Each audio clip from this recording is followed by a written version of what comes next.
আসসালামু আলাইকুম রহমতুল্লাহি ওয়াবারাকাতুহ। আলহামদুলিল্লাহি ওয়াহদা ওয়াসসালাতু ওয়াসসালামু আলা মান লা নাবিয়্যা বা'দা ওয়া আলা আলিহি ওয়া সাহবিহি ওয়া মান ওয়ালা।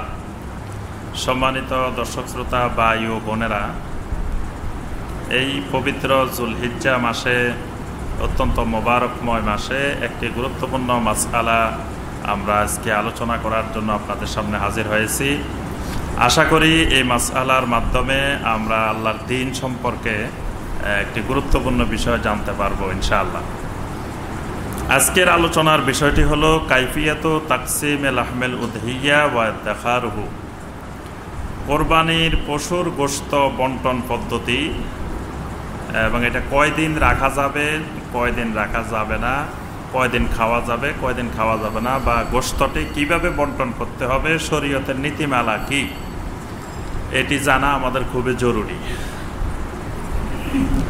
গোশত বন্টন পদ্ধতি সম্পর্কে আমরা কোরআনে কারিমের একটা আয়াত পাই, সূরা আল হজ্জের 28 নম্বর আয়াত। আল্লাহ সুবহানাহু ওয়া তাআলা ইরশাদ করেন, ফাকুলু মিনহা ওয়া আতইমুল বাঈসাল ফাকির, তোমরা আল্লাহর উদ্দেশ্যে যেই কোরবানি করবে, ফাকুলু মিনহা, এই কোরবানির পশু থেকে তোমরা নিজেরা খাও, ওয়া আতইমুল বাঈসাল ফাকির, এবং দরিদ্র অসহায় মানুষগুলাকে খাওয়াও। তাহলে এখানে আল্লাহ পাক দুটি নির্দেশ দিয়েছেন, একটা হলো নিজেরা খাও, আরেকটি হলো দরিদ্র অসহায় মানুষকে খাওয়াও। তাহলে খাওয়া এটাও ইবাদত, খাওয়ানো এটাও ইবাদত, দুইটাকে আল্লাহ পাক নির্দেশ দিয়েছেন। এই জন্য অনেক ওলামায়ে কেরাম এই আয়াতের আলোকে বলছেন যে কোরবানির গোশতকে দুই ভাগে ভাগ করা এটি সবচেয়ে উত্তম পদ্ধতি, যে এক ভাগ নিজে খাবে আর এক ভাগ অন্যদেরকে খাওয়াবে, এইভাবে দুই ভাগ করে নেবে। অনেক সালফে সালেহিন ওলামায়ে কেরাম যুগে যুগে তারা কোরবানির গোশতকে দুই ভাগে ভাগ করতেন এই আয়াতের উপরে আমল করার জন্য, যে তারা নিজেরা অর্ধেক পরিবার পরিজন নিয়ে খাইতেন আর অর্ধেক গরিব অসহায় আত্মীয় স্বজন তাদের মধ্যে বন্টন করে দিতেন। এই ব্যাপারে আমরা আরেকটি হাদিস দেখি, যে হাদিসটি জামে আত-তিরমিজির 1430 নম্বর হাদিস। সহিহ মুসলিমেও হাদিসটি আছে, সহিহ ইবনে হিব্বানেও হাদিসটি আছে।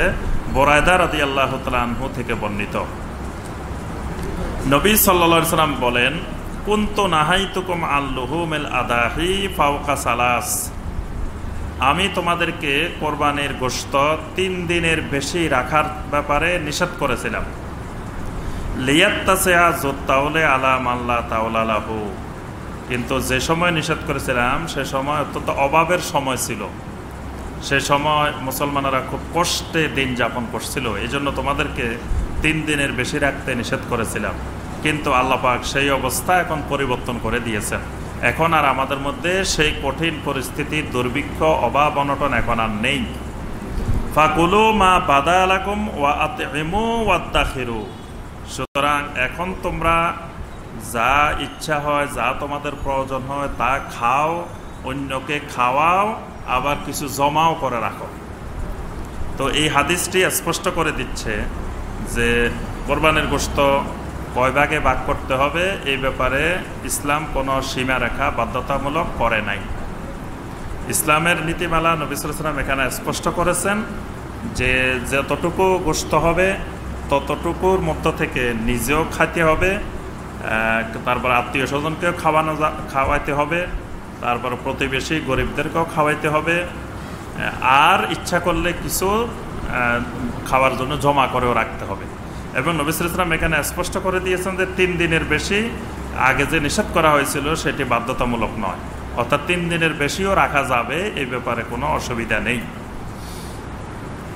নবী সাল্লাল্লাহু আলাইহি ওয়াসাল্লামের এই হাদিসের উপরেই সাহাবায়ে কেরাম এবং যুগে যুগে আহলুল ইলমেরা আমল করেছেন, অর্থাৎ এই ব্যাপারে কোনো সুনির্দিষ্ট বাধ্যতামূলক কোনো নীতিমালা আরোপ করা যাবে না। তবে সালফে সালেহিনদের কেউ কেউ এটাকে 3 ভাগ করাকে উত্তম মনে করেছেন। বিশেষ করে ইমাম আহমদ বিন হাম্বল রাহিমাহুল্লাহ, তার মত হল যে কোরবানির গোশতকে 3 ভাগে ভাগ করা হবে, 1 ভাগ নিজের জন্য, 1 ভাগ প্রতিবেশী গরিব যারা কোরবানি দিবে না তাদের জন্য, আর 1 ভাগ ফুকারা ওয়াল মাসাকিনদের জন্য। এটিকে ইমাম আহমদ বিন হাম্বল রাহিমাহুল্লাহ উত্তম বলেছেন, এবং তিনি ইবনে আব্বাসের একটি হাদিসকে দলিল পেশ করেছেন, যেটি আবু মুসা আল ইসবাহানি ফিল ওয়াজায়েফের মধ্যে এই হাদিসটি উল্লেখ করেছেন এবং হাদিসটিকে তিনি হাসান বলেছেন। এই হাদিসের ভিত্তিতে ইবনে আব্বাস রাদিয়াল্লাহু তাআলা আনহু তিনি কোরবানির গোশতকে 3 ভাগে ভাগ করতে বলতেন। ইবনে আব্বাসের আমল ছিল তিনি 3 ভাগ করতেন। তো এই ভিত্তিতে ইমাম আহমদ বিন হাম্বল রাহিমাহুল্লাহ বলছেন যে 3 ভাগ করাটা উত্তম। তবে এই 3 ভাগ বাধ্যতামূলক নয়, কারণ 3 ভাগের মধ্যে এক এক সময় এক এক ভাগের প্রয়োজনীয়তা বেশি দেখা দিতে পারে, এবং পৃথিবীর সর্বত্র সব জায়গায় পরিবেশ পরিস্থিতি একই রকম থাকবে না। দেখা যাবে কোনো সময় 3 ভাগের মধ্যে পরিবার পরিজনের যেই ভাগ, এই ভাগটা বেশি রাখার প্রয়োজন দেখা দিতে পারে, কারণ পরিবারের লোক সংখ্যা অনেক, 20 জন 25 জন পরিবারের লোক। তো হয়তো কোরবানি দিল ছাগল একটা, তো ছাগল একটা যদি 3 ভাগ করে দিয়ে দেয়, তো 20-25 জন পরিবারের লোক তারা নিজের পরিবারে কি খাবে? তাহলে এখানে 3 ভাগের মধ্যে পরিবারের প্রয়োজনীয়তাটা বেশি, আর পরিবারের লোকেরা খাওয়া এটাও কিন্তু সদাকা।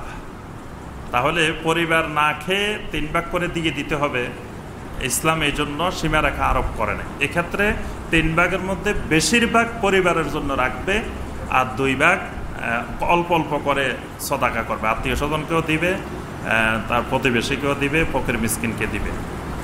আবার কোনো সময় দেখা যাবে প্রতিবেশীর অধিকার বেড়ে যাবে, যে দেখা যাবে প্রতিবেশীর কেউ কোরবানি দেয় নাই, শুধু আমি একজনে কোরবানি দিছি, তাহলে প্রতিবেশী সবাই হক তখন 3 ভাগের 1 ভাগে সীমাবদ্ধ নয়, তখন একেবারে 10 ভাগের 9 ভাগে প্রতিবেশীকে দিয়ে দিতে হবে, আমি 1 ভাগ খেতে হবে। এখানে প্রতিবেশীর প্রয়োজনীয়তাটা তখন বেশি।